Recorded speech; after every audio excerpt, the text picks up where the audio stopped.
da da da do do do da da da. You guys, we got intro music. Da da da da ba boop do do da. We actually decided to put a couple of different intro musics in the beginning of the show, and you guys can vote on which one you liked best. We paid a lot of money for all of them. They're really expensive. We had to move out of our house. Tens of cents, probably. For that. Mm-hmm. Was also one, but it sounded a little, it reminded me of, it was Full House-esque. You know how people will be like, it was Kafka-esque. Full House-esque. It was Full House-esque. Like Uncle Jesse music? No, like when there's a moment in Full House and you're transitioning I think that's Seinfeld. from one moment to the other. You're talking about Seinfeld. It was also almost Seinfeld-esque. Yeah. That sounded nothing. That sounded nothing like it. It was pretty good, actually. I was pretty proud of you. Here we go. They're like, I hate this noise that these people are putting on this podcast. Big salad it just blew my eardrums out. And George's girlfriend brought me the little salad, and then I offered to pay for it. We're watching now we have a podcast called Watching Seinfeld and Reenacting It. Do you know what I've always found interesting about Full House is if somebody right now played you two different Full House transition songs, you would know what had been happening in the episode of Full House. Like right before they go to the commercial break, if they were like, you'd be like, that was a good Full House moment. But if it was like, you were like, oh, DJ and Steve broke up.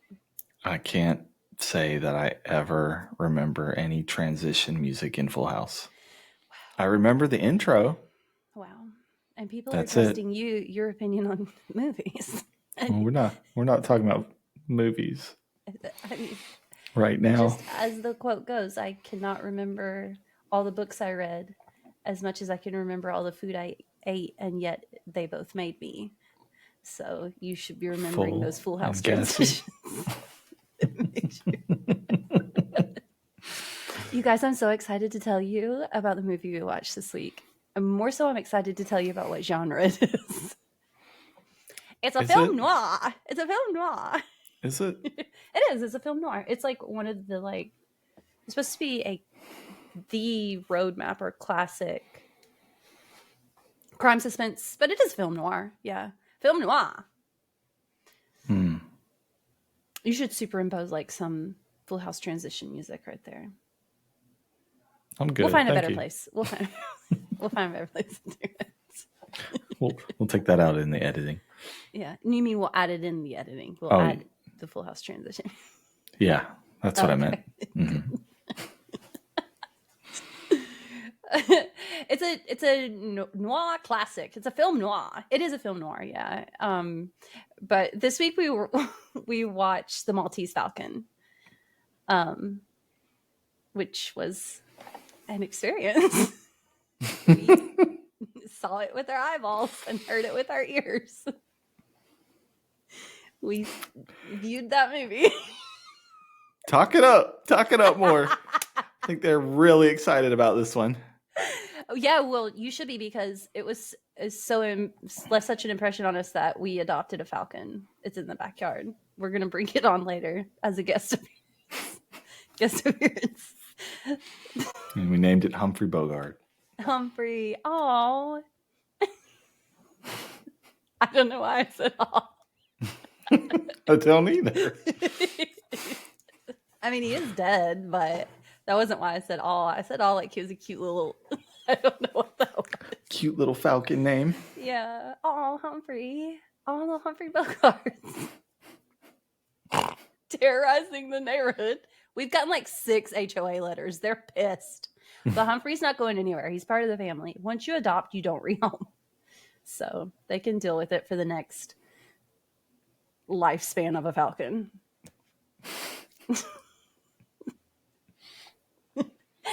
So we watched The Maltese Falcon this week. It's a noir classic about Detective Sam Spade, played by Humphrey Bogart. Do you ever hear somebody's name and you like are like, oh yeah, Humphrey Bogart, but you could not think of one singular thing they've ever been in. You don't actually know them from anything.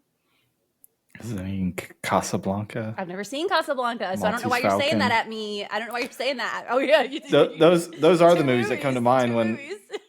Well, those are the movies that I associate him with. Those are Yeah, yeah. I knew he was in Casablanca, but I've never seen Casablanca. So, Humphrey Bogart was in this movie as Detective Sam Spade, and he runs this private detective.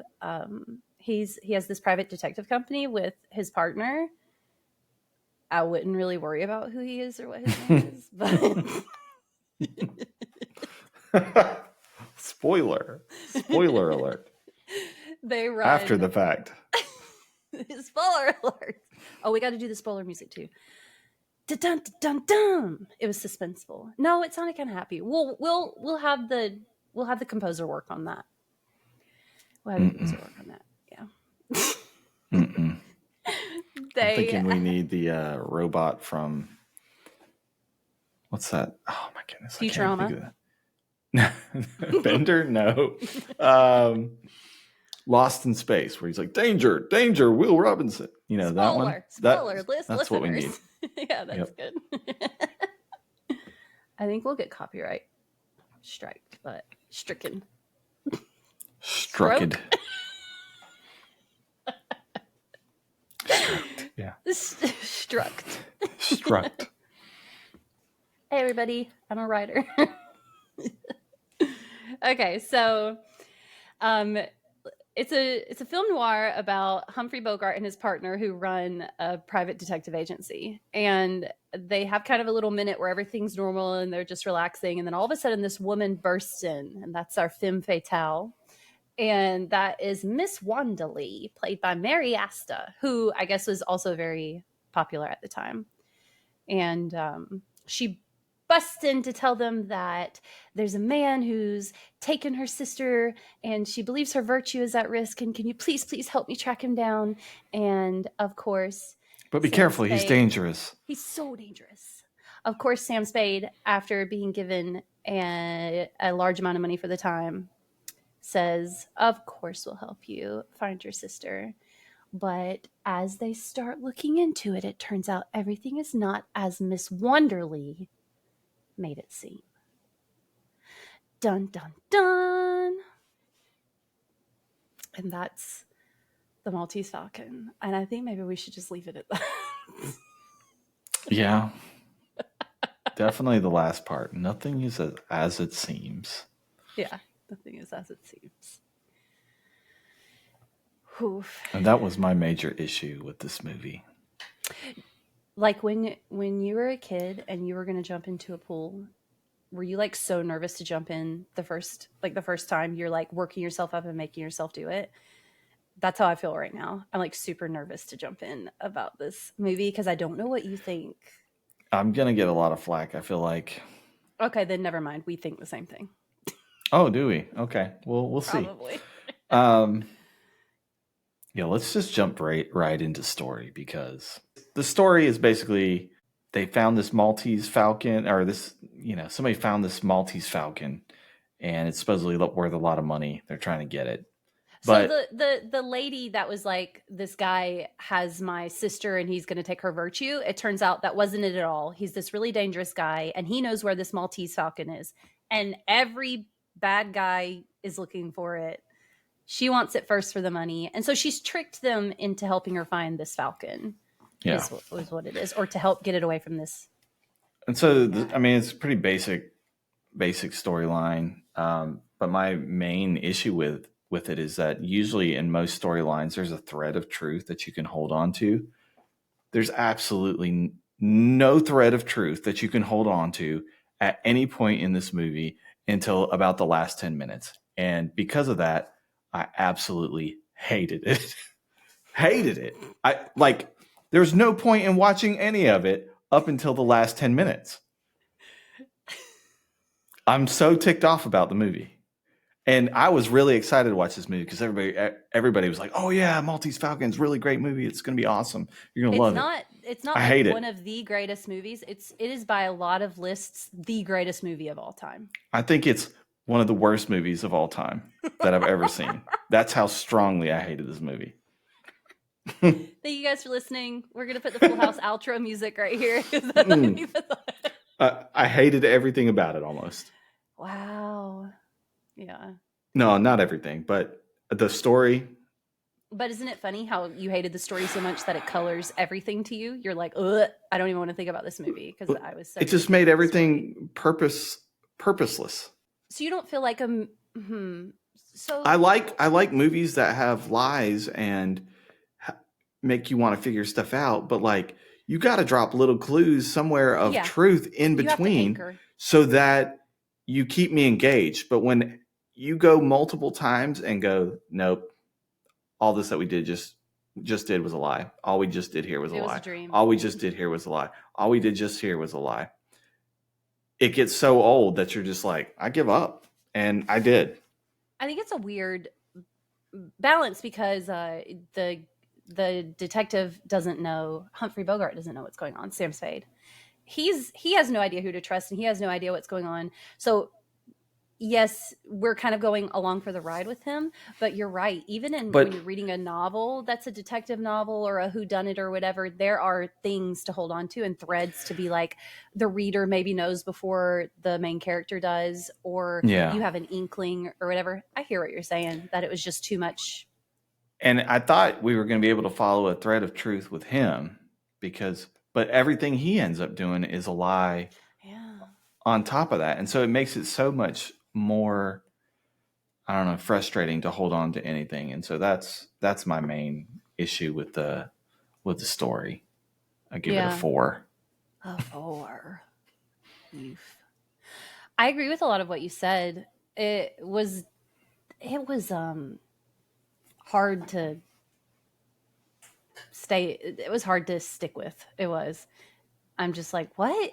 It's one of those movies where you're just like, why am I still caring? Why do I care about this? Why am I still watching this?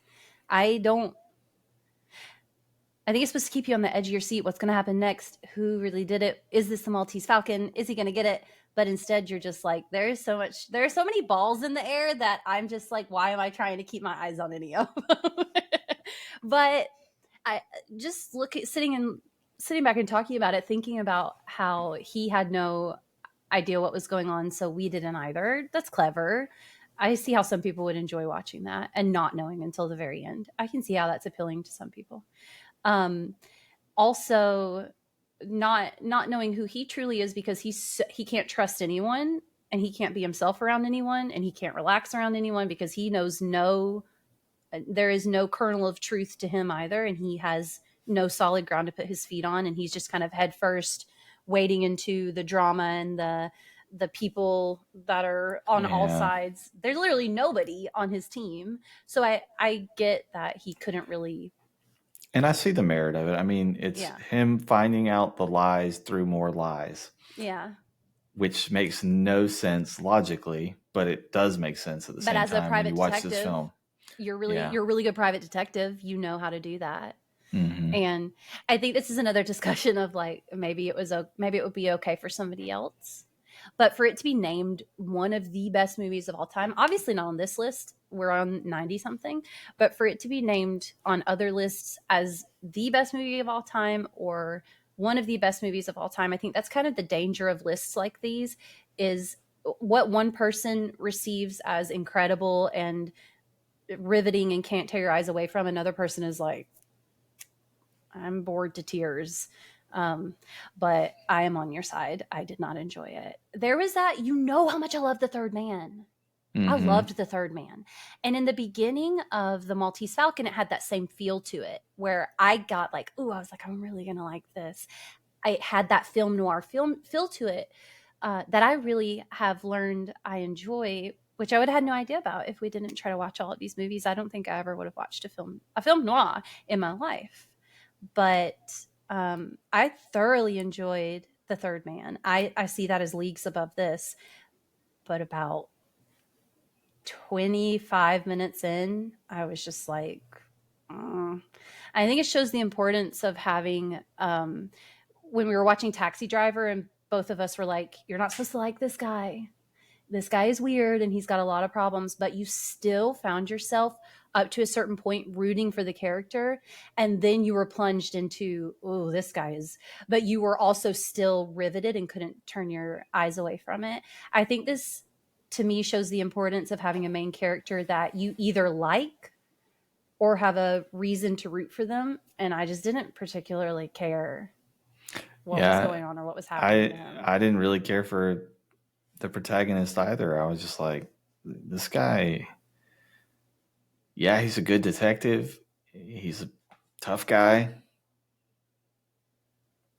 But all the lies that he kept throwing at us and wouldn't allow me to get a true picture of who he really was.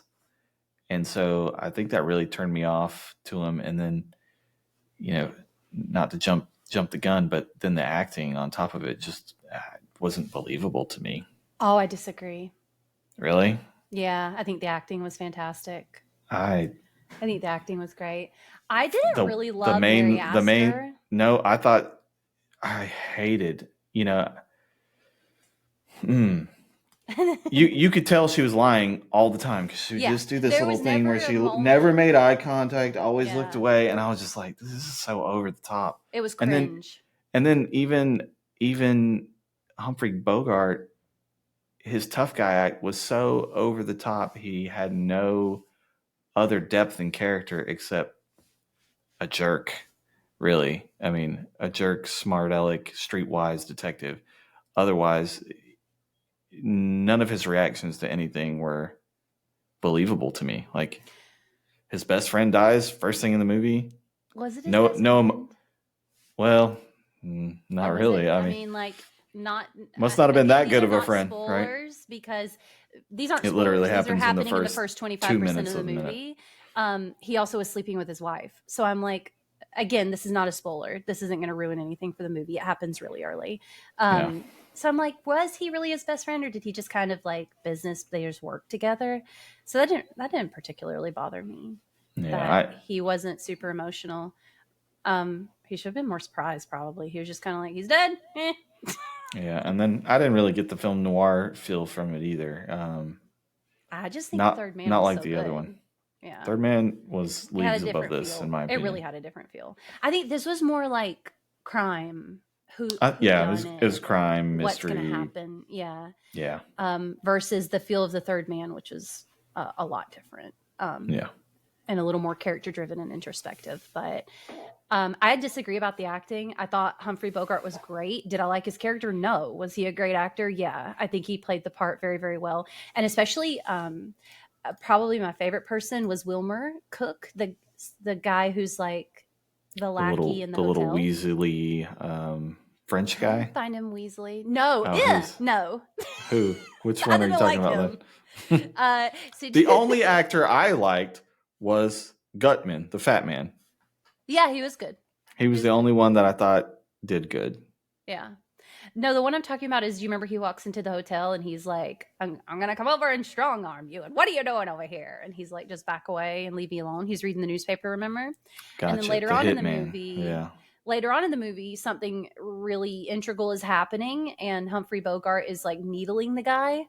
And it cuts to him and he's just got this line of tears in his eyes because he's pushed to the brink. And I thought that was very captivating to me. That was a moment where the movie kind of reeled me back in for a second. And I was like, wait, this is very good.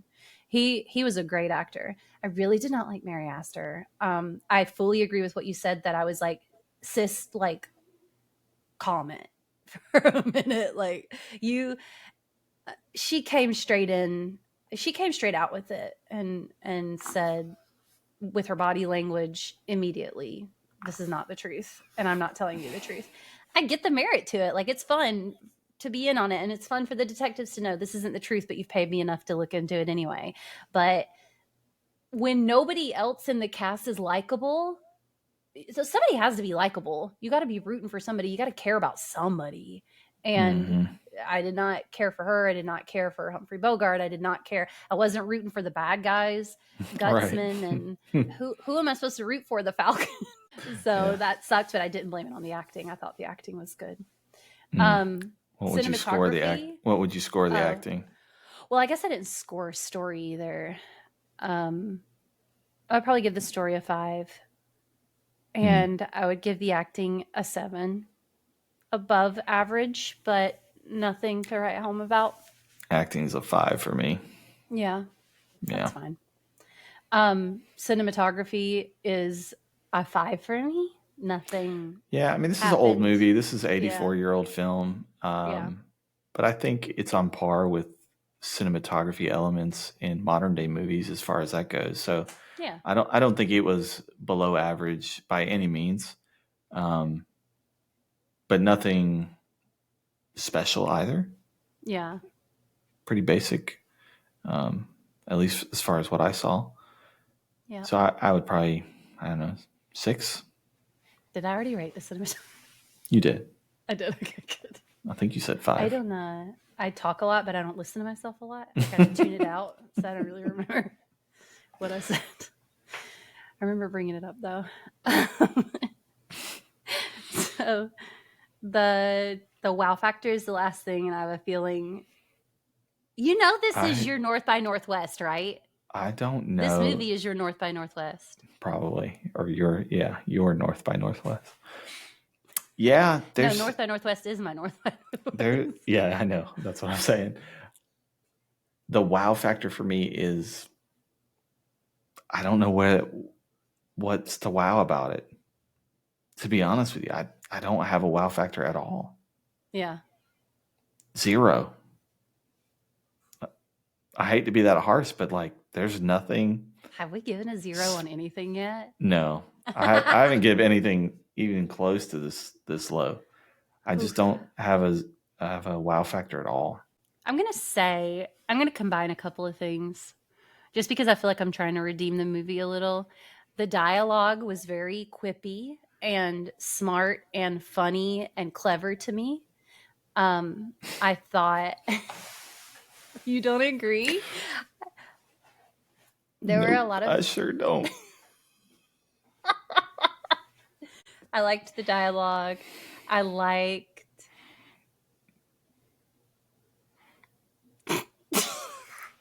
Nothing else? We are going to get reamed by cinephiles here. I liked Sorry, the I just... dialogue. I like... Maybe this was super groundbreaking for the time, but... Well, it was. That's fine. But that doesn't mean it translates into now wanting to sit down and watch it. It doesn't hold up to the standard of time, in my opinion, like some of the other ones that we watched. So I think I'm going to give the wow factor a 3. For what? What's the wow factor? 2. Just the dialogue? I don't like... just for... Just so it doesn't feel bad for itself? Yeah, I feel bad for I don't want to hurt the movie's feelings. We're having Humphrey Bogart on the show next week, and I'm so embarrassed. Wow. That'll be interesting. He learned how to text. Pretty sure he's dead. He sent a posthumous text. I was like, I'll be on the show next week. So it's Halloween, you see, and I'm gonna come and haunt you for the rating you gave my movie. Yeah. You see? Actually, we should be careful. What if Humphrey Bogart does come on us because we didn't give him a high wow factor? You saw how he didn't even care about his partner. He doesn't know us. So is this a top 100 movie? No. You don't even have to finish. Is this a bucket list movie? No. I agree. I don't think so.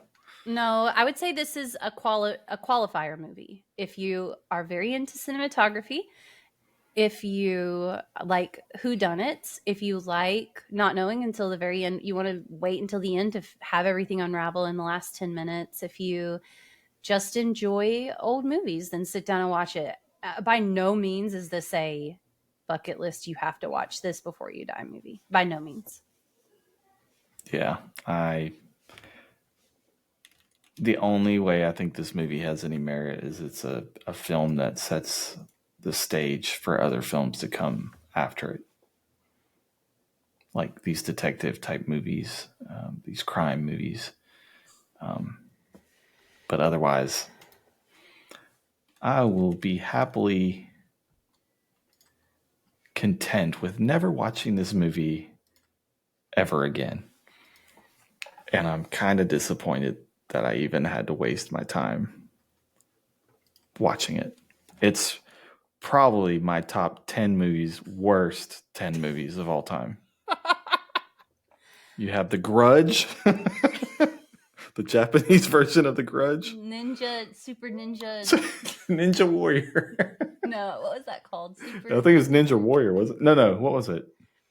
Ninja Assassin. Ninja Assassin. Yes. That was it. And a couple other ones, but man, it did not jive well with me.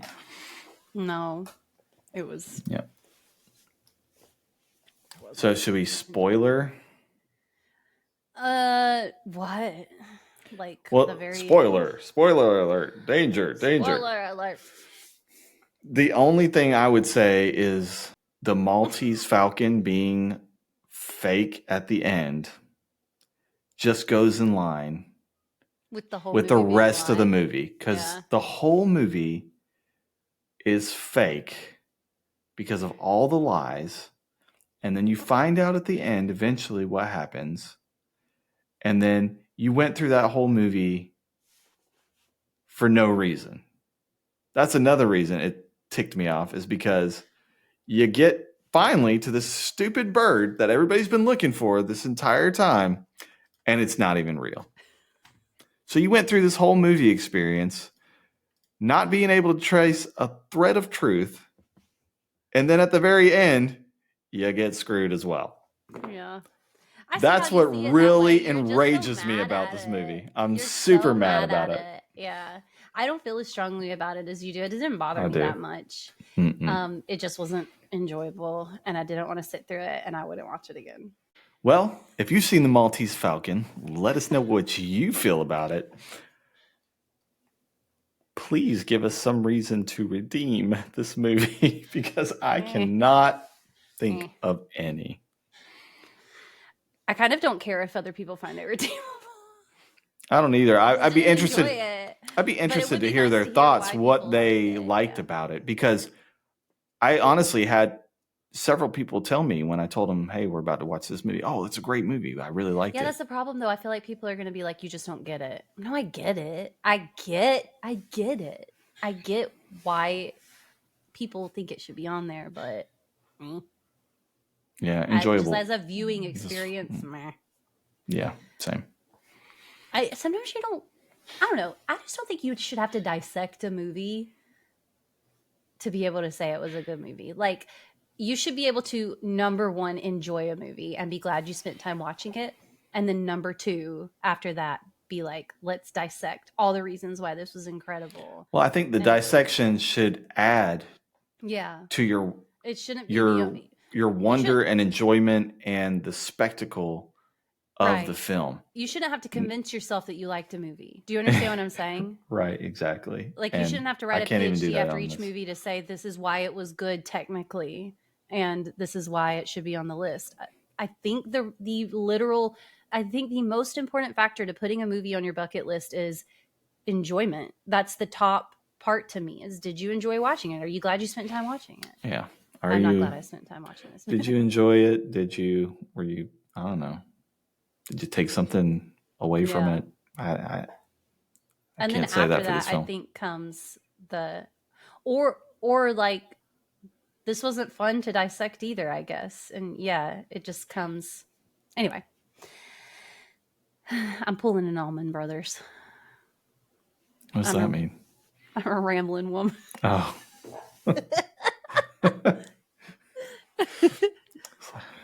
I could go so many ways. I wasn't sure where you were going with that. I was born a rambling woman. I don't think so. I think I was nurtured into becoming a rambling woman. I think nature versus nurture wise, it was nurtured into me. I don't think I was natured into being a rambling woman. What do you think? Nature versus... That sounds like a discussion for next week. Join us as we talk about the rambling woman and whether or not she was trained that way or born that way. So what movie are we watching? Oh, I don't know, but somebody leave us a voicemail, please. let's We gotta rank maybe, it. huh? Yeah. All right, let me pull up my screen here. I think you can probably guess where I'm gonna be on this one. I can guess.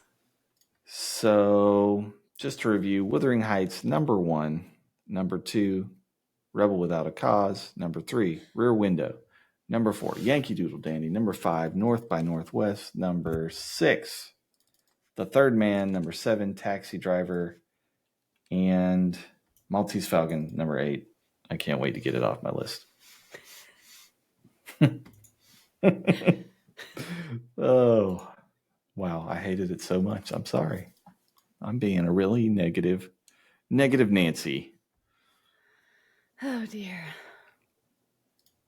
Where are you putting it on your list, Kat? Okay, so last on your list, here's mine. Mine is number 1, Third Man, a film noir.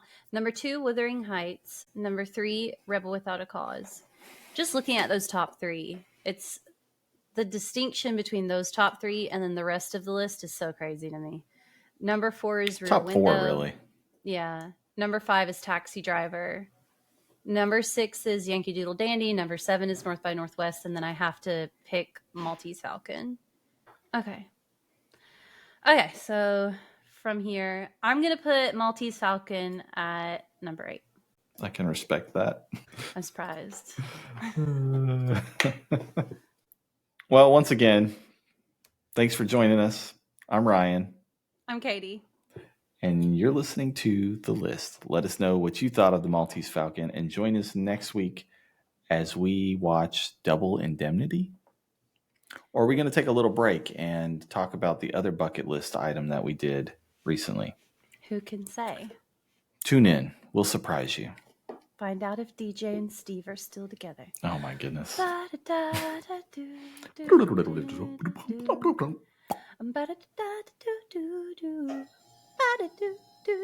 The List.